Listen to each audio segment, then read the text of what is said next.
what's up, listeners? I'm Elizabeth Holmes. And I'm Becca Douglas. Welcome to the first episode of The Roar.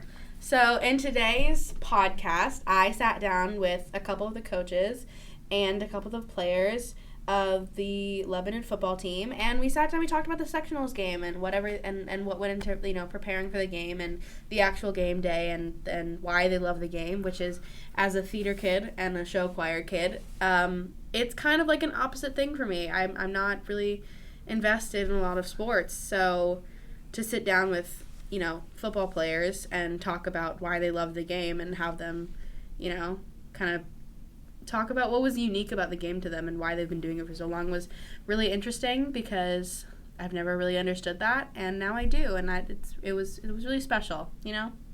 It's a good experience. I'm glad you got that opportunity. Sorry, I've had this perspective all my life, but, it's kind of, it's still really heart-touching, the entire game itself, the game previous to the game that we lost to Hallie, when we were, the only way we won was that 2-point conversion at the end. Mm-hmm. Everybody was screaming, and just the fans were going crazy. Yeah. The moms were shaking their jugs that they made. It was so funny. All the cheerleaders, we just stopped cheering. We didn't care anymore. And we just rushed to the end of the track, and we were all screaming, hugging each other. And I feel like that was just the best experience of my high school career. And being a senior cheerleader at that moment, I was overfilled with, happiness. I love sitting in the student section, I totally get that. But, it's so different than being an actual player or being, a coach and being on the field when that happens and being in the student section. And, I mean, that's such a different thing for me. But it's kind of, I guess it kind of goes along the same lines as, when you do your first bows at your first, musical. It's a really special moment. Everyone's, cheering for you. And, you did something that was, that you accomplished something that made your parents proud and that made you proud. And that's really important. That is really. So, it's a really good feeling. And I feel like everybody has that experience at some point. Yeah. And if they don't, that's a real bummer. They need to have that experience. It's a real bummer. It's great. Yeah. So, also in today's podcast, Becca and I will be talking about the recent highlights at Lebanon High School, which will be followed by the jokes of the day featuring your very own Garrett and Hallie. After all of this, you will have what you actually came here to listen to, which is the sectional game interviews from the coaches and the players. Yeah. So stay tuned and keep listening to hear those. Yeah, this is Season 1, Episode 1, Pilot. Here are the recent highlights and upcoming events. Fall Sports Banquet was held on Monday, November 11th. Congratulations to all the award winners. Football season has ended officially after a loss to Hallie with a score of 34-14. At the end of the football game, Hallie and Lebanon got together and they had a big praise circle, and I thought that was really cool. You could really see the emotions that it brought out on the field. That's genuinely so sweet. And then when the teams split apart, all the seniors got together and everybody was just crying, and it was really emotional. You could see how much time and dedication all the seniors, both cheer and football, have put into this, not only this season, but all the seasons leading up to this one big final season. Yeah. And it obviously meant a lot to every player and, coach and cheerleader. So it did. It's a really cool experience. Yes. Speaking of seasons ending, the girls' basketball season and boys' basketball season has begun. And the season opened for girls' basketball last Thursday. Do you want to talk about that, Becca? Sure. Their game on Thursday was against Garrett Catholic, and they won with a score of 43-37. It was actually a really good game, and I'm really proud of the Lady Tigers. Yeah, congratulations, guys. And the DECA is holding their shoe drive, and it ends November 27th. So make sure that if you have any unwanted shoes that are still in good condition, that you bring them in to either Natalie Defoe or Mr. Joris by the 27th, because that's when it closes. And it's going to a really, really good cause. It's actually going to all the shoes are going to be donated to people who are in need of, new shoes. Isn't it going to Africa? I believe so. Yeah. Yeah, that's really cool. Yeah. We're helping out, so get your shoes in. Yes. Also, with helping people, LHS is having a food drive, and that's where you can bring in your cans and your non-perishable items into your homerooms. and this ends on Monday, November 18th. So make sure everybody brings the cans and non-perishable items to your homeroom. Plus, the homeroom with the most cans and non-perishables brought in will win a Titus Donut Party to celebrate. And this is for a really, really good cause, especially with Thanksgiving coming up and families who are in need. They need, food to celebrate the holiday that everyone should be able to celebrate because, it's a time of giving and it's a time of thankfulness. And some people are less fortunate than others. So it's a really, really good way to give back. You got to feast. Yeah. Everybody deserves a nice feast. Yes. So, in other news, the Wizard of Oz is coming to LHS, and yes, so you can follow the yellow brick road all the way down to the LHS auditorium. Show dates are November 22nd, 23rd, and 24th. Friday and Saturday shows start at 7 o'clock, and the Sunday show starts at 2. And on Friday, kids 12 and under get in free. So, bring in your children. That sounded funny. But tickets for adults are $15 and tickets for students and seniors are $10. On another school-related note, not to stress anybody out, the buzz, but midterms are finalized and they're being announced this Thursday, November 14th. So cross your fingers. Cross fingers. Good luck. Good luck to everyone. Rip to those with strict parents. You know what? It's okay. Grades don't define your intelligence, but they are very important, so please try in school. We endorse good studying.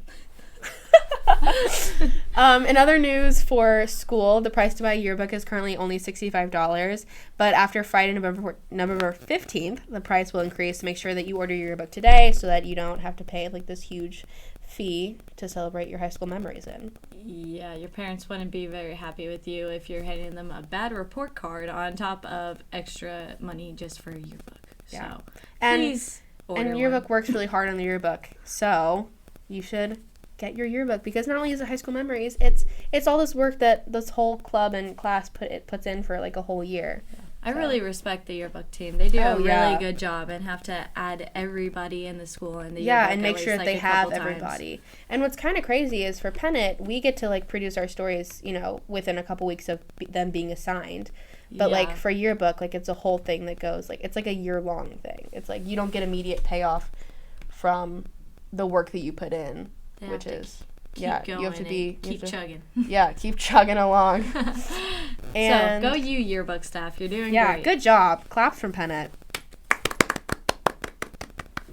Okay. Up next is the joke of the day. Hey, welcome to the joke of the day. I'm Garrett Harker. And I'm Hallie Montgomery. I ate a clock today. Really? How was that? It was very time-consuming. Did you hear about the restaurant on the moon? Nope. How was that, too? Great food, but no atmosphere. What do you call a man with a rubber toe? I don't know. Roberto. Up next is the Sectionals game interview conducted by Elizabeth, interviewing head coach Smock, coach Ferrell, quarterback Garrett Harker, and wide receiver J.C. Reese. This is directed at Mr. Ferrell and Mr. Smock.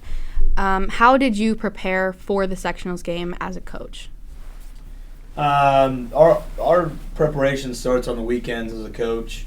We usually get our film from the new opponent Saturday morning or Saturday afternoon, and then from there it starts of inputting data into our huddle software where we can then break down reports and things like that. And then Sunday, we all, as a coaching staff, we all have individual preparation that we have to do before we meet together as a staff. And then typically Sunday evening, as a staff, we come together and talk about our offensive, our defensive, our special teams game plans, and that kind of gets us started off for the week before we meet up with the guys on Monday. Yeah, Coach Smock really hit on what we do on Sundays, but then we carry that over into our Monday practices where we involve the players. They come in for our film sessions, which we do just outside the weight room, and as a team, we really break down what the strengths and weaknesses are of our opponents. So all in all, I think the amount of hours that we put in on Sunday and Monday really go into how successful we're going to be the following week. And to Garrett and JC, how did you prepare for the game as a player? Mine was specifically mentally. I prepared myself. The Western game was pretty fun and everything, and I just tried to recreate what I did that week. I'm pretty superstitious, but mentally, yeah, I just told myself it was just another game, that we were 0-0, and we had to do everything we did to have a great practice, and the practices are what were leading up to the game. I felt like I watched a lot more film than usual for that week because I felt like it was really important for that week because obviously it was the playoffs and everybody wants to win a sectional title. So. And Garrett, just for those who don't know what film means, what do you mean when you say film? Watching Roncalli's games and what their tendencies are on defense and stuff like that. So, on the other side of that, how did you prepare as a full team for the game? Mr. Ferrell, do you want to start? Sure, happy to. From my aspect, what I try to break down are tendencies and trends that the opponents are going to give us. And so we carry over that Monday practice into Tuesday and Wednesday where we're starting to put things into action. And I'm sure Coach Smock can talk a little bit deeper in terms of what we try to get done offensively and defensively. But primarily, again, we're trying to identify trends and holes where we can exploit the opponent. And more than anything, get our kids to buy in and believe in our game plan as we head into the week. Sectional week, in terms of preparation, in terms of every day, is not really any different than how we approach every week throughout the season. Monday is kind of our installation day of what we expect to get done the following Friday, and then Tuesdays and Wednesdays are kind of our main work days where we really dig into the game plan, specific drills at practice, and what we need to be able to execute come Friday. And then Thursdays are typically what we call our pregame. So we're going back through all the key items that we need to make sure that, maybe we've already hit on them several times throughout the week, but we need to hit on them again just one more time to make sure we feel prepared. And then, that's pretty much what Thursday. Then we have a team meal Thursday, and then obviously from there Friday, we always do a lift right after school on Friday. And then kind of takes us into, whether or not obviously we're traveling or if the guys, sometimes the guys will have some downtime if we're at home before the game on Fridays. Okay, thank you. So what is the hardest part about preparing for the sectionals game, or frankly any game just in general? What's the most difficult part about preparing, whether as a team or a player or a coach? JC, do you want to start? Coming from the player's perspective, I think understanding what the coaches want you to do all week and adjusting to what we did last week and realizing that we're not playing the same team and it's totally different players and we have to do our own job and figuring out what your job is that week and really focusing on it and executing it. So do you feel that football is harder mentally or physically? Taking the toll on your body in the games is definitely a physical aspect, but I think mentally, if you're not mentally tough in the game of football, then you're not going to go anywhere past high school football.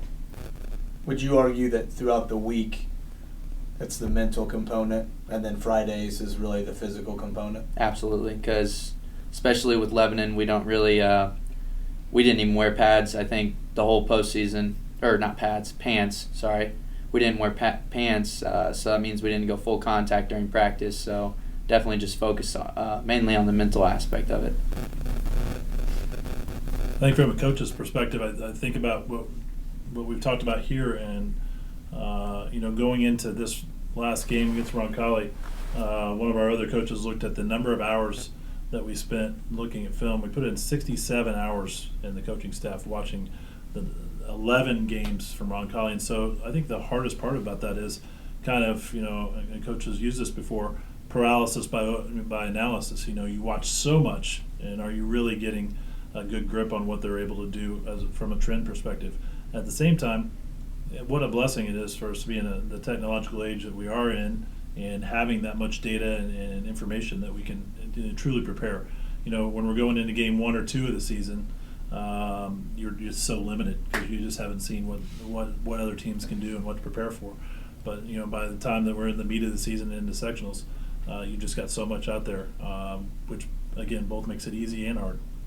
So as a coach, Mr. Smock and Mr. Ferrell, what is your philosophy going into coaching and the way you treat your players and the way that you run your practices? Because I know that football coaches are notoriously considered to be aggressive, and unless you're in the sport, a lot of people don't understand why they are considered aggressive.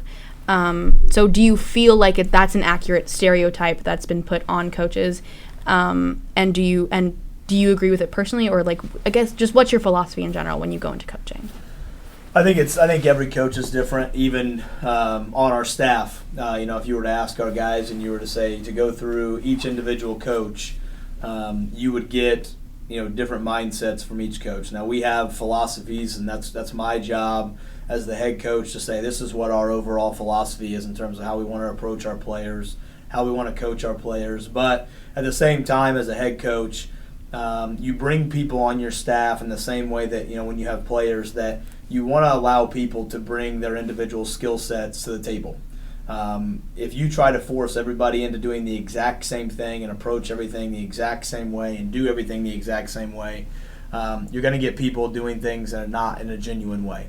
I myself am not somebody who yells and screams all the time in practice. It's just not something that's not who I am as a person. So I really try to talk through things a lot with players. Now, they would tell you there are times where, that's where, I will raise my voice. I will be more aggressive and things like that. But, I think everybody's a little bit different in terms of how they get their point across to their players. And I think most importantly, you've got to read your team and read your players. There are individuals that digging into them and being really tough on them is exactly what they need in order to get the most out of them.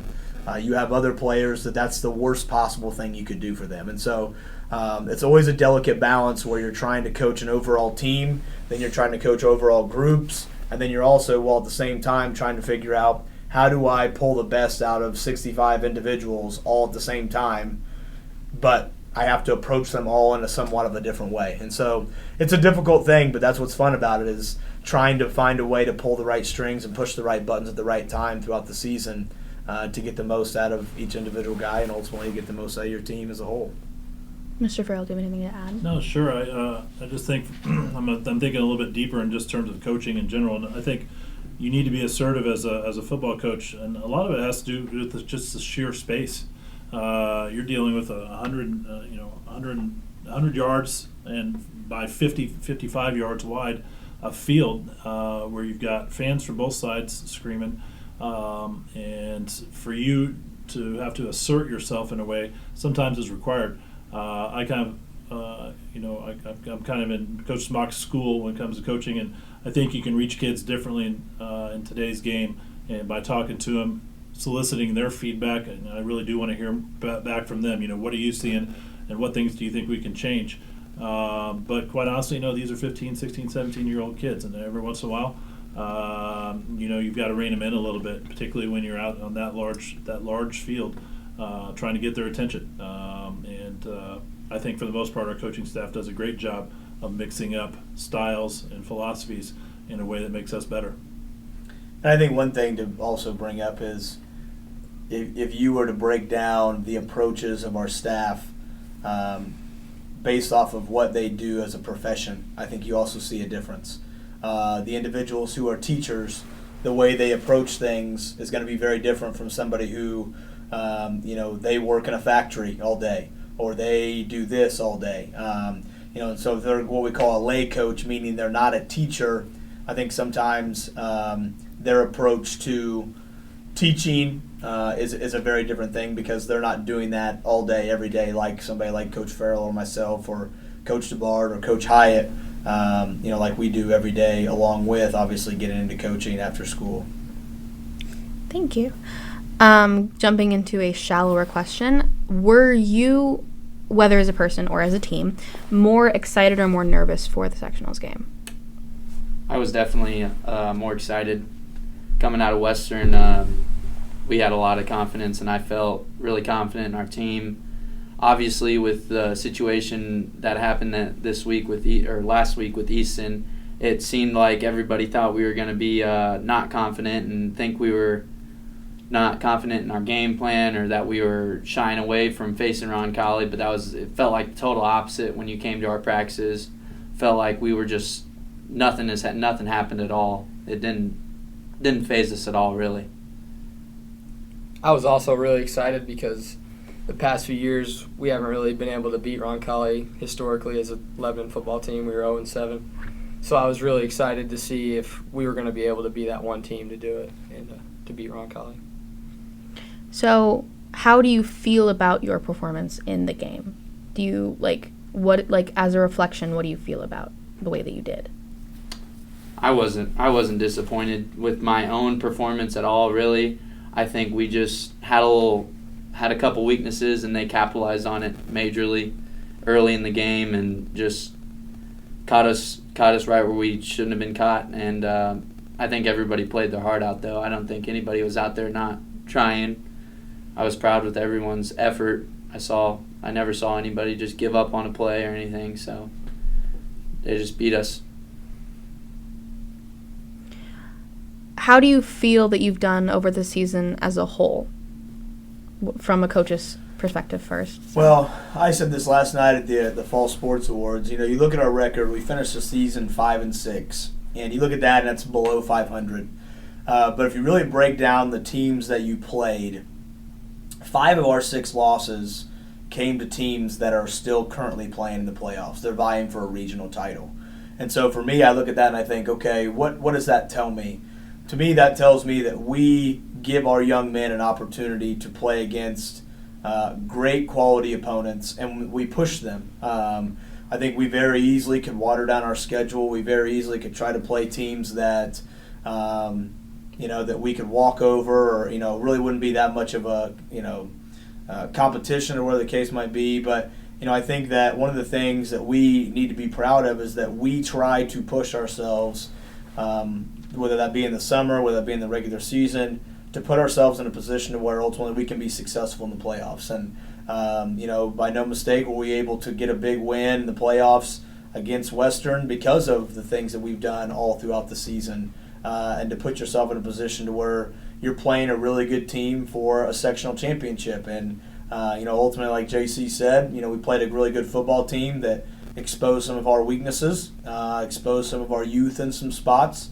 And that's what good teams do, in big games like that. And so, most importantly, that we can look at that and say, okay, we lose 4 seniors, 2 of which were able to play in our sectional championship game. And so, I look at it as a coach and think, man, we have a lot of sophomores and juniors that got a heck of a lot of experience in a really, really important game where you don't always have that opportunity. And so now, I think we can be better for that going forward, and to use that to lead into our off season. There's a lot of teams that take time off.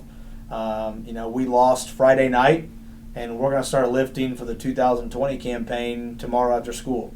Because that's the kind of individuals that we have on our team, that they're dedicated to want to win and to do all the things that it requires in the offseason to be able to win. I think people take for granted what goes into being able to be a successful player in anything, but especially in football. That work is done November through June before you really even get into your practices come summertime.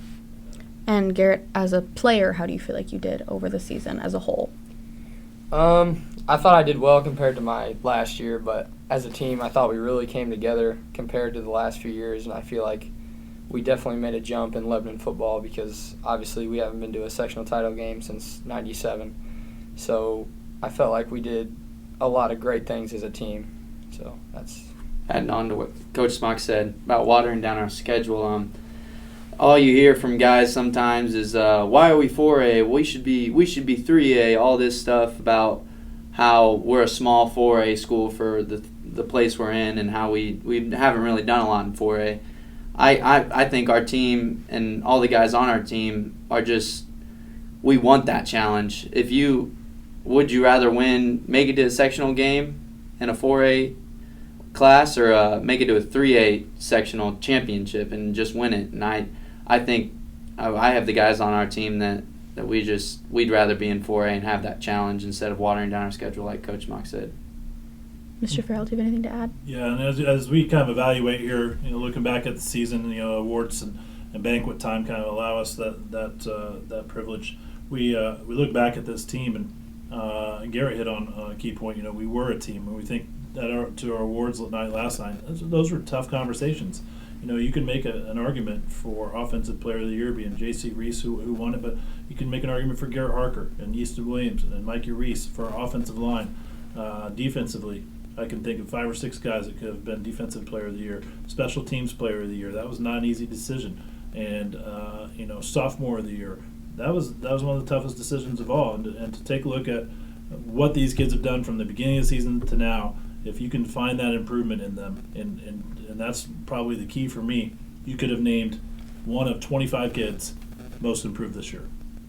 And for us to get better like that and as individuals really affects what this program is going to be able to do in the future, and I'm excited to see what we're going to do.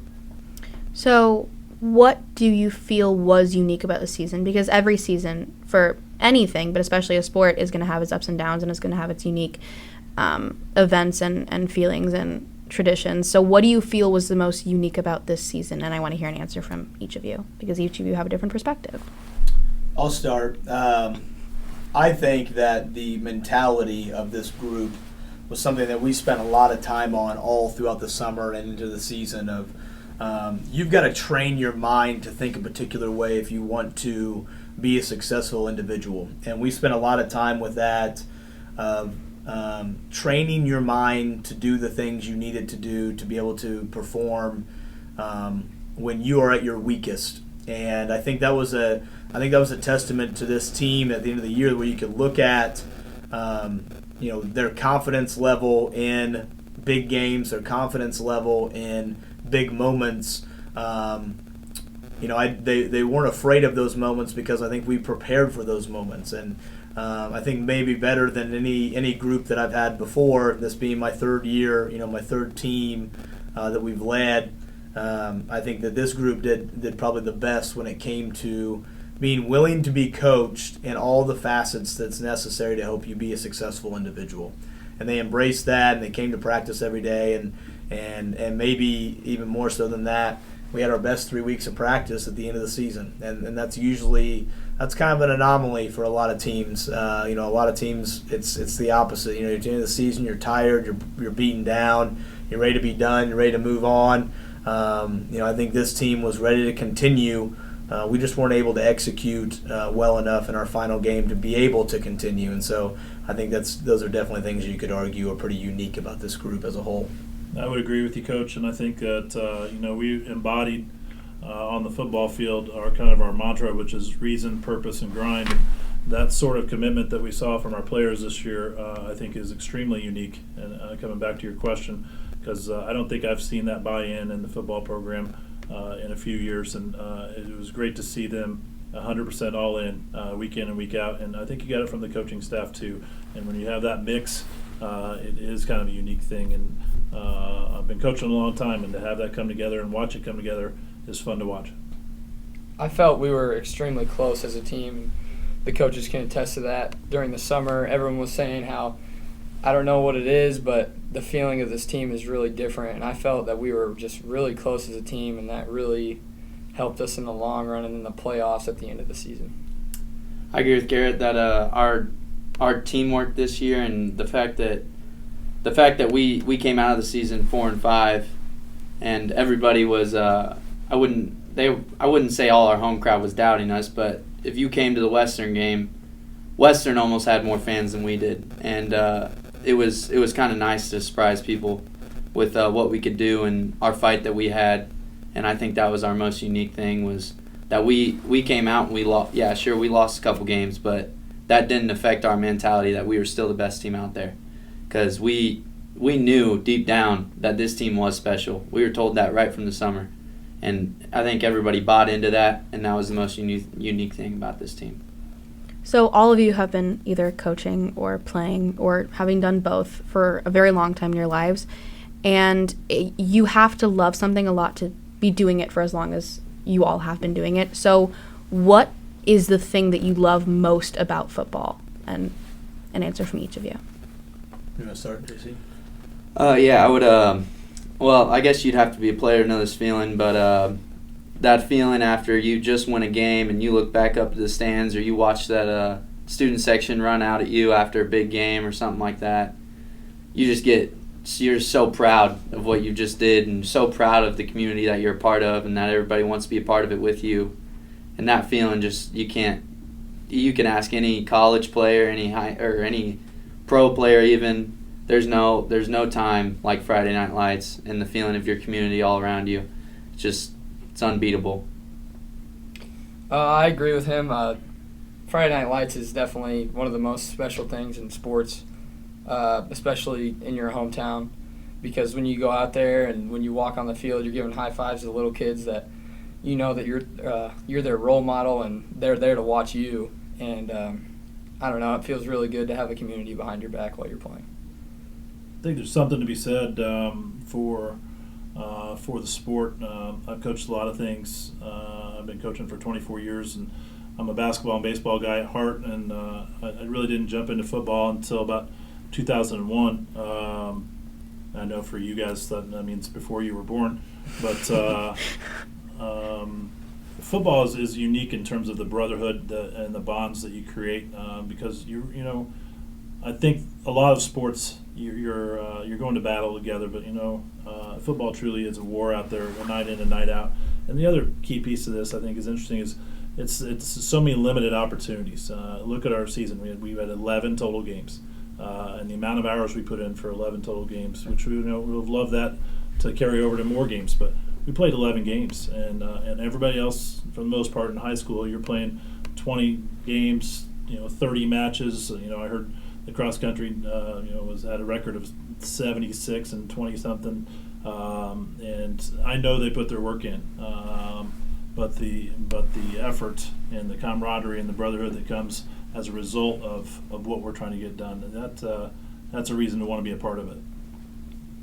Yeah, to me the answer is easy. It's the relationships we're able to form with people. As a head coach now, there's so many different levels of that for me, whether it's the relationship that I've been able to build with my fellow coaches, my assistant coaches.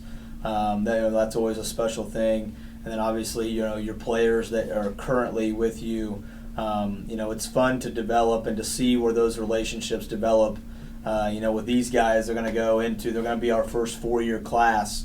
And to think about, to have seen their development and to what our relationship was like when they were freshmen to what it is now, how different those conversations are now than what they were when they were freshmen.